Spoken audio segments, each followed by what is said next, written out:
قطر بقى يتابع منتخب المغرب اينما دخل. حقيقه يعني سود الاطلس ابهروا العالم كله باداء بطولي. منتخب المغرب هزم كبار العالم في تلك البطوله، ابرزهم اسبانيا بهزيمه مفاجاه وغير متوقعه الحقيقه. لكن المستوى كان الهزيمه ما كانش حد متوقعها، انما الاداء خلى الهزيمه منطقيه. ويبدو ان تلك الهزيمه خلت بعض الجماهير الاسبانيه شايله من المنتخب المغربي جامد. ده خلى بعض العاملين في الفندق اللي موجود فيه منتخب المغرب الان في مدريد يسخروا من لاعيبه المغرب وتناولهم وجبه السحور. والسخريه امتدت للمعتقدات الدينيه. مدير الفندق على الفور ادرك خطوره تلك التصريحات العنصريه، طرد الموظفين واعتذر للمنتخب المغربي اللي الحقيقه فرض على الجميع انه يحترمه ويحترم عاداته وتقاليده ومعتقداته. ايه اللي بيحصل؟ استعدادات ومباراه وديه بتاخدها منتخبات العالم في الفتره الحاليه، منهم المغرب اللي لعب ماتش ضد البرازيل. كان اول منتخب عربي يفوز على البرازيل، فاز عليها 2-1 في طنجه. عملنا ماتش جامد قبل كده مع البرازيل الحقيقه، منتخب مصر اعتقد عدد كبيره من حضراتكم ماتش تاريخي، لكن خسرنا. هم اول حد يفوز. فاز المغرب عليهم 2-1 في طنجه يوم الاحد اللي فات، اول امبارح. المغرب بعد الفوز ده بالمناسبه زي ما قلت لك اول فريق عربي وثاني فريق افريقي يفوز على البرازيل بعد الكاميرون. ثاني فريق بعد الكاميرون واول فريق عربي. المهم المغرب سافروا لمدريد الاسبانيه عشان يستعدوا لخوض مباراه ثانيه قدام منتخب المنتخب البيرو. لكن اللعيبه تفاجئت سلوك غريب جدا وهم في الفندق مدريد.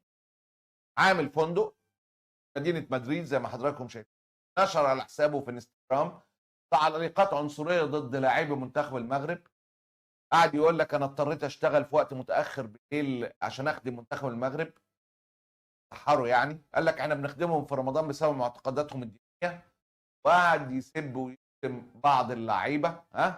انا ما بحترمش رمضان ولا سخافه رمضان، وقاعد يقول كلام هذا النوع. الدنيا اتقلبت في اسبانيا بسبب كام ستوري دول اللي موظف عارف بين اسبانيا والمغرب شديده الخصوصيه والحساسيه. اسبانيا بتحتل جزيرتين، اعداد المغاربه رهيبه جدا. اسبانيا الغاز المغربي، قصص كتيره حضرتك.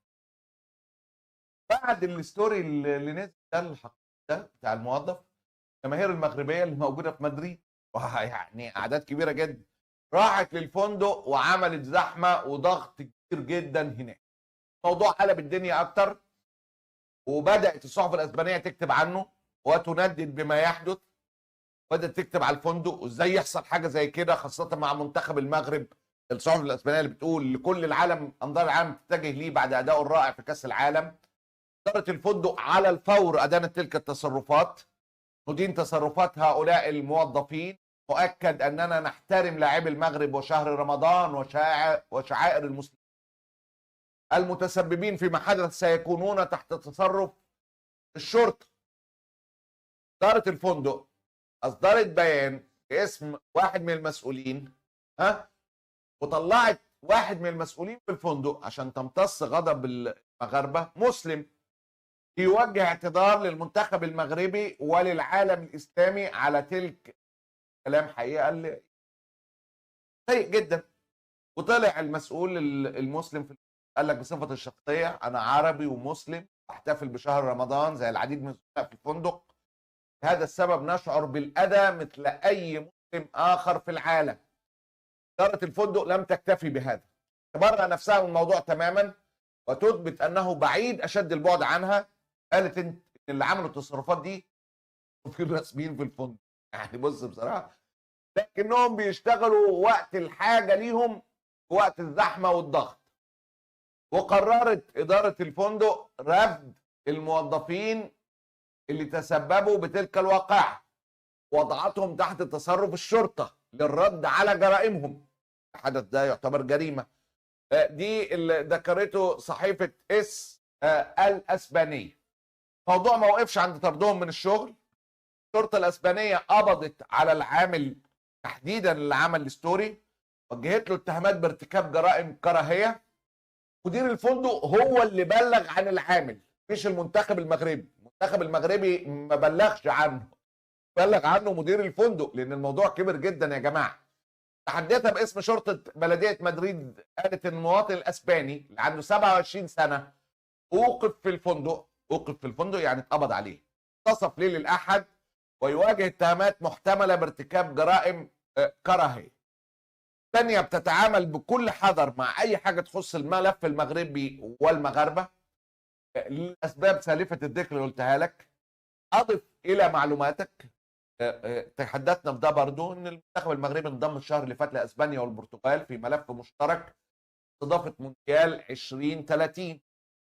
فالموضوع مش محتاج. السلام عليكم ورحمة الله تعالى وبركاته. إخواني أخواتي، مرحبا بكم معنا اليوم في الفيديو واللي غندويو فيه إن شاء الله على المقابلات الأخيرة اللي لعبهم المنتخب المغربي اللي لعب أمام المنتخب البرازيلي والمنتخب البيروفي.